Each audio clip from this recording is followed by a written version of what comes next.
Now, back to the Jason and John Show, live from the Leaders Credit Union studios. Let Leaders Credit Union champion your financial story at leaderscu.com/ESPN. 92.9 FM, ESPN.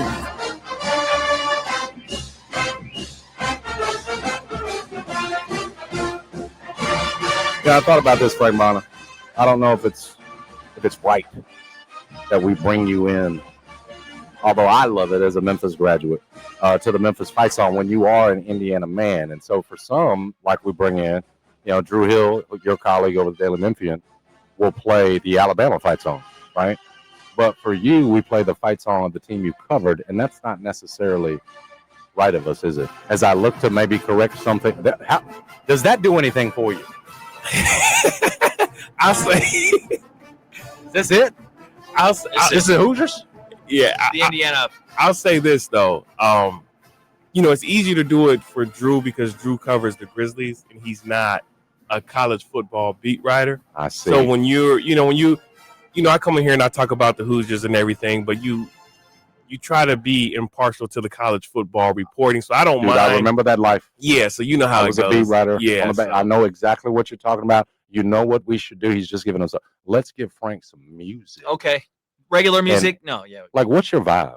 If we were introducing Frank Bonner, right, at Memphis Madness, and you're walking out, what would be your theme music? What's the type of music that Frank Bonner, that's his vibe? It would probably depend on the mood that I'm in, right? Okay. But I mean, well, you have joy. You seem like a slow jams kind of dude. Yes, or some Mad City, Okay. Old Kendrick. Old Kendrick. Okay. Yeah. I know some old Kendrick. Yeah, Old Kendrick. Okay. Okay. So I'm picking up on. Okay, trying to learn some J. Cole, some old J. Cole. I've got J. Cole on my phone. Yeah, maybe Acid Rap, Chance the Rapper. I'm noticing a big name missing that's high on our list of our friend Anthony Sane. Doesn't sound like he's high on it. Drake. Yeah. So yeah, you a Drake man? I'm sensing no. I'm a older Drake. I like Drake's music. Sane goes too far. Yeah, I mean, Drake makes good music, but I think that Drake thinks he's in a lane that he's not in, as in terms of a rapper, like a lyricist.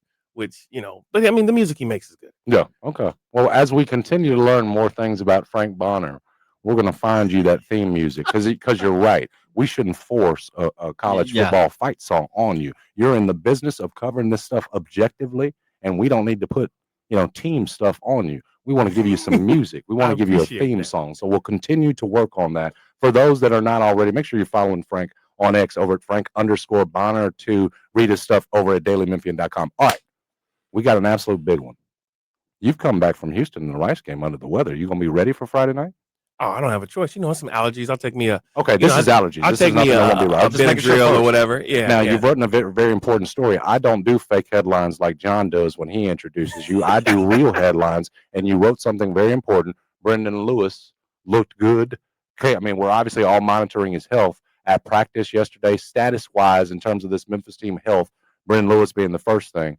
All things look pretty good based on what we heard yesterday. And so. Yeah, right. I mean, based off of what Cramsey said, I mean, he saed he had a good day of practice, and so we didn't hear that type of language after the UAB game, and we saw how that played out. That's why it felt important. Yeah, right. And so to hear the OC say that, I think we can read between the lines and expect to see who's out there. Because I was reading, I didn't see. Was he limping at the end? Like what?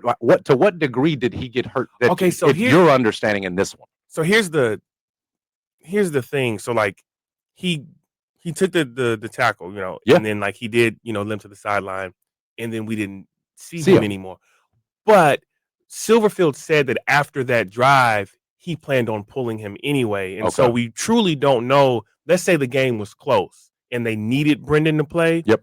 We don't know the answer to if he would have been able to return, right? We did see the limp. And so that's all we know is that, he had a limp to the field, and then he was sidelined in the middle of the drive. Right. And so that's what you go off of. But, from Cramsey's comments. Yep. I've read your story and I put it to bed just in terms of worrying or being overly concerned about it. I hope I'm hopefully right to do that. Listen, you've got with this matchup, it feels like a loser goes home sort of matchup. That sort of old wrestling matchup where you loser got to leave town because it would represent a second American loss. And if you're looking at South Florida, which just has the one, or North Texas, which just has the one loss, 2 losses is going to put you in a spot. Yeah. Whether it's for Memphis or now for Tulane, which has suffered that first loss to UTSA, does this not feel like an American playoff game in a way in terms of the way you're framing it? Yeah, I think so, because if you look at North Texas, you thought the one team that was left on their schedule that might be able to beat them was Navy. Yep. And we saw how that planned out. That's right. Now they've got I had it up. UAB. Was it Temple was in there? And maybe they've got all very winnable. UAB and Temple, or is UAB and Rice? Because South Florida has Rice. I think it's UAB and Temple, and then South Florida has Navy, Rice, and UTSA is what South Florida has. Okay. And you can fact check me on that, but I think that's right. And so, North Texas, I think we can go ahead and pencil them in for a 1 loss. It's at UAB, at Rice versus Temple for North Texas. That feels like 3 wins. I know those 2 are on the road at UAB, at Rice, but that's a 7-1 team at the end of conference. You mentioned South Florida. It's at Navy, you mentioned it first. UTSA, but it's at home, not Alamo Dome. Yeah, because then they're unbeatable down there in the American. That would be a problem. Literally unbeatable in the American down at the Alamo Dome. They're UTSA at home, at Navy, at UAB versus Rice. So as long as they handle business against that Navy team on the road, that's a 1-loss team. Point being, you can't get 2 losses. Right. You can't suffer a second loss. Now, we did see Tulane just lose the UTSA, but like you said, that was in San Antonio, which is a different type of deal for whatever reason. And so things can happen. That's why you play the games. Right. But realistically, you think you're looking at a 1-loss North Texas, a 1-loss South Florida, and Memphis would have the tiebreaker over South Florida. So if they win out, I've loved these weeks and really drawn a lot out of it, asking you for your sort of eyeball tests on these top teams. South Florida being one of them. You and I were aligned on them, what we thought of them. Memphis too. I'm curious on what you see with this Tulane team. My partner had a theory that, man, you'd rather be seeing them coming off of a win and maybe the antenna a little bit down. So coming off of a beating against UTSA, where now their backs are against the wall, you're going to get them on high alert. Is that going to matter? Do you subscribe to that? And if with this Tulane team, are they a tier lower than maybe the South Florida Memphis teams that we like more, or how would you sort of frame it? I do believe that there is some stock in that, right? I mean, we saw it with Memphis, the way they came out against South Florida after losing to UAB. I think when your back is against the wall and you're in a do or die situation, saw from Memphis. Your coaching staff and John Summerall, I do think he's a good coach, can get the best out of their players in a situation like that, especially when you add in, there's some rivalry tension between these two teams. I mean, last year, Jonah Gamble, last year's offensive lineman, he had some comments. Ryan Silverfield last year said he hopes they lose every game. So, when you add in that also coming off a loss, I think you are going to get the best version of Tulane. Now, I do think that if Memphis shows up the way they're supposed to, I do think they can beat the best version of Tulane. But, Retzloff, he's going to be he's not going to throw 2 picks like he did against UTSA, last week. Yeah, right. Ended up getting pulled, right? He'll be back in there this week, though, right? It gives them their best chance to win. Right. I think I don't think you make a switch for a full game in that situation. But one thing I am, and it may sound like nitpicking because Memphis has won these games, but the run game has taken a dip. And I do think that kudos to Brendan Lewis for showing his ability to be a passer when the run game takes a dip. But I would like to see that come back, against Tulane. Have they used, is it Pisant? It's not Peasant. It's Frank. It's Frank Pisant. Pisant, thank you. Yeah. Have they used him enough? I don't know what. I know he's sort of in goal line situations. He's been effective, but you tell me. I mean, DeRosier has talked about how banged up he's been at times. Seems like sometimes they're saving Sutton Smith. It just feels like with Frank, like there's a lot there. Status of run game in terms of health, because you're right. It feels like it's taken a dip. How prepared are all 3 of those guys for this one? Yeah, I mean, I think the thing with Frank is tricky, right? He had the multiple touchdown game, and so, but it looked like they're using him in a similar way that they used Brandon Thomas. Remember him? And, short yardage goal line. Yeah, right. Tough guy around, and that's when we're going to bring him in. And so maybe what he did last game creates more carries for him. We'll see. But you still expect for your top two guys in terms of usage to be a Sutton Smith and a Greg DeRosier. This is what you've been hoping they'd be here for and saving them for in some way. I'm guessing games like this, right? Yeah, right. But if there is some attrition in situations, having Frank is big because they aren't the biggest bodies, right? And so when you get into those goal line situations, those 3rd and 1s, having a Frank does make a big difference for a Memphis team that, you may not want to see Greg and Sutton, have to have those tough yardage and put those bangs on their bodies, especially when, Sutton's being used in a return game and things of that nature. It seems like the ideal time to get it back into the dominant sort of form that it was, because I don't know, looking at this Tulane team, if there's something they're susceptible to, it looks like you can run the ball on them. They're not one of the better teams. That's funny. We'll get to talking about the ECU game next week. That defense is legit. Tulane's defense is not. I'll just put it. It's not as highly ranked as it usually is in the American. I wonder if this is not sort of the perfect setup for a defense not so good against run. Hey man, that's what you guys got. And if that's the kind of game we're seeing, is that you're running it at them and taking advantage of what could be a weakness. Yeah, you hope so, right? And some of those Tulane numbers, it's a dip from some of the the power conference teams they played and so on. True. But I think what you're seeing, whether it's Tulane or whoever, is they're looking at this Memphis offense and they're saying, hey, we can't let them beat us on the ground. And so I think there's some game planning going on to force them to pass the ball, stack it up against them, and credit, like I said, credit to Brendan Lewis. He's been able to find ways. And so I do think that Tulane will come with the game plan of trying to limit the run, just like some of the other teams have done. But you saw, even with them trying to limit the run, Brendan Lewis was still able to run for 80+ yards last week. And so I do think that having him back to where he's able to be the runner that we have seen him be will continue to open things up for some of the running backs. What was the crowd like against South Florida? I think it was announced 30-something, but what was it like? I thought it was decent, right? I thought some of the numbers, folks are like, was it legit? Was it? I thought the South Florida number was. How do you think Friday night might compare? Now, you're not coming off of a loss like UAB, where we had some Tigers fans that made that drive down to Alabama were mad. They're like, man, I'm out and all that. So I wonder, maybe some of them didn't show for South Florida. They're just waiting to stay. But I wonder now, with the position they're in, having beaten South Florida, a real professional win against Rice too, if you think that, and then knowing this is sort of like a playoff game, if you expect that atmosphere to be any more juiced up than the South Florida game, you're expecting the same thing. Just what are you sort of expecting atmosphere-wise on a Friday night? It's 8:00 game. It's on ESPN. Yeah, these late Friday games can be tough. High school football is big in Memphis, and a lot of that can pull folks away as well. Yeah, right. Brad said he'll be at some game. I don't think it's going to be a bad crowd in any measure, right? But I don't know if it's going to be like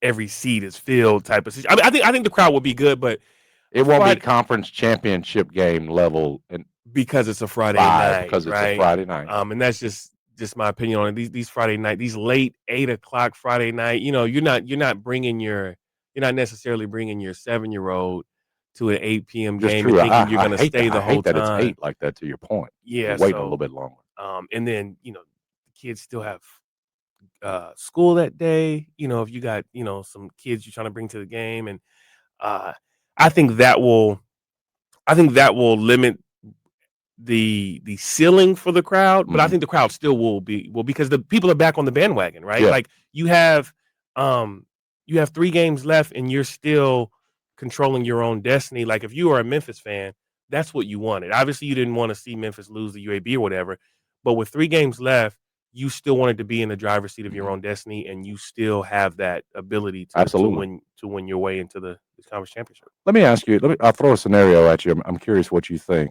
Let's say Ryan Silverfield does it, man. He wins out. He's going to the conference championship game, not just going, he actually wins it. And some of these schools are looking at him, whether it's in Arkansas or maybe Eli leaves Missouri, and you've got Laird Veach there who gave Ryan the contract that he's got at Memphis now. and maybe that happens. I'm not so curious about what you think Ryan would do in those spots, but curious about this job, the opening here. How attractive, having covered college football, over your career, knowing Power 4, knowing now Group of 5, how attractive is this Memphis opening should Ryan be catapulted to a job in terms of other coaches that would look at Memphis, see the investment level, see what Ryan's done? How attractive a gig is it? If you have an open Tulane, you got an open Memphis. How attractive is the Memphis job? I think Memphis will be very attractive. Now, obviously, there are other power conference jobs that are open, but if we're 100%. Talking about the group of five and where I think Memphis is extremely attractive. For one, if you're a coach, look at the coaches who previously coached at Memphis, because you're in this scenario, Ryan would have moved on to another job. Norvell, Fuente, all moved to Power 4 jobs. All moved to Power 4 search. So that's a plus. Absolutely. You look at the investment. Everybody saw the Big 12 proposal and what they were proposing to the Big 12. And so you see the money that Memphis is showing that it has the capability to have. The relationship with FedEx is still strong. So you would assume that this job would be would attract the best candidates, the one who can't get jobs to start out in Power 4. I mean, a lot of those guys, right? It just seems like, maybe it's an SEC assistant that's not going to be able to go from defensive coordinator to Power 4 head job, but could go to a Memphis, prove it, and then move up. I mean, a la, much like a Mike Norvell did, coming in as a hotshot offensive coordinator. Yeah, I think it would be. I think it would be the top. If we're not talking about Power 5, it would be the top Group of 5 for that reason, because of what program has the best track record of getting their previous coaches to those bigger jobs. Memphis's track record shows you that they can get you there if you perform well, and you're going to have the resources to perform well. And so, coaches, they believe they can be the guy to absolutely get teams over the hump. All of them do. Where you will walk into Memphis feeling like you're set up to go get the guys you want. That's right. And to perform at the highest level.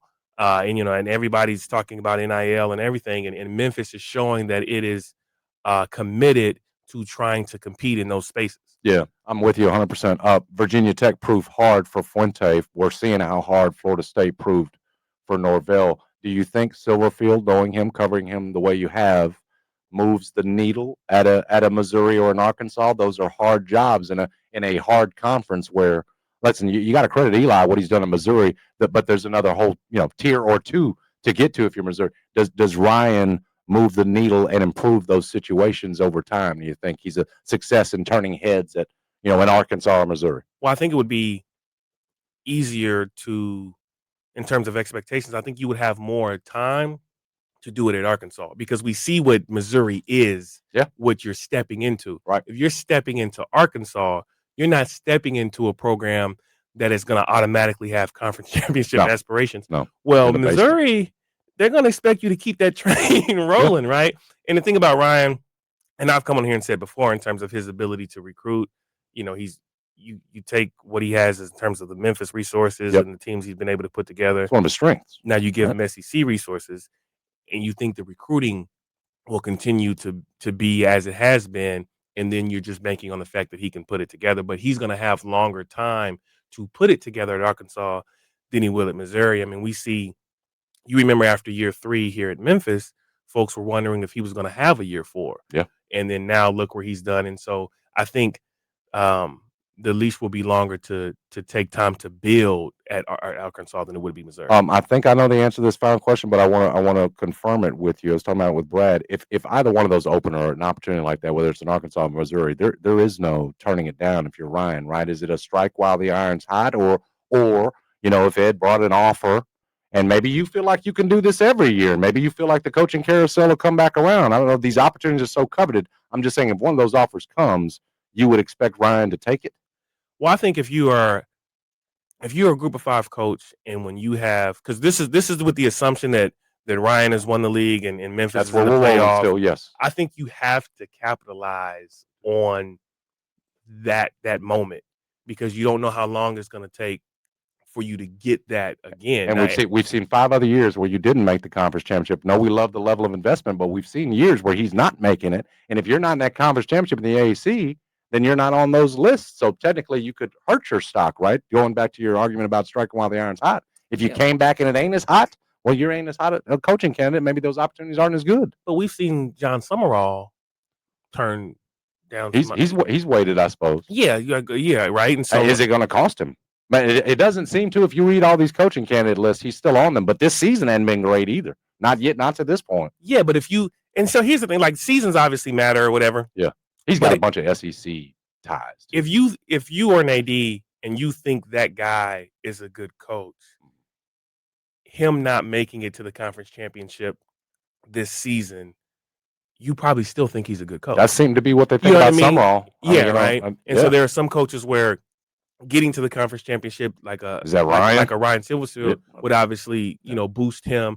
But I think some opinions about John Summerall, they are kind of already are what they are. That's where I'm at. Everything I read, it's like it's already cemented. Almost like this season doesn't matter. He's going to get one of these open SEC jobs. Is what it feels like when you're reading. And one name I wonder, look at what Eric Morris has done with quarterbacks. And I'm not necessarily saying this coaching carousel or whatever, but he's the one who found Cam Ward first, right? Yeah. You look at what Chandler Morris is doing. You got Mestermaker throwing for 608 yards in one game, right? Yeah, from the hip. It's crazy to watch. Is somebody going to look at him and say, interesting. Is that a QB whisper? We'll see. Yeah, you're putting something on me around. You are. You're the best, man. Appreciate these Tuesday check-ins. Looking forward to your coverage of Friday. Make sure you're reading Frank over at dailymemphian.com all the time. Checking in daily like I do. Great to join us, brother. Appreciate you. We're going to wrap it up and get you handed off to Jeffrey Wright and company. You're listening to J&J 929 FM ESPN. College football fans, get ready for a night that matters, both on and off the field.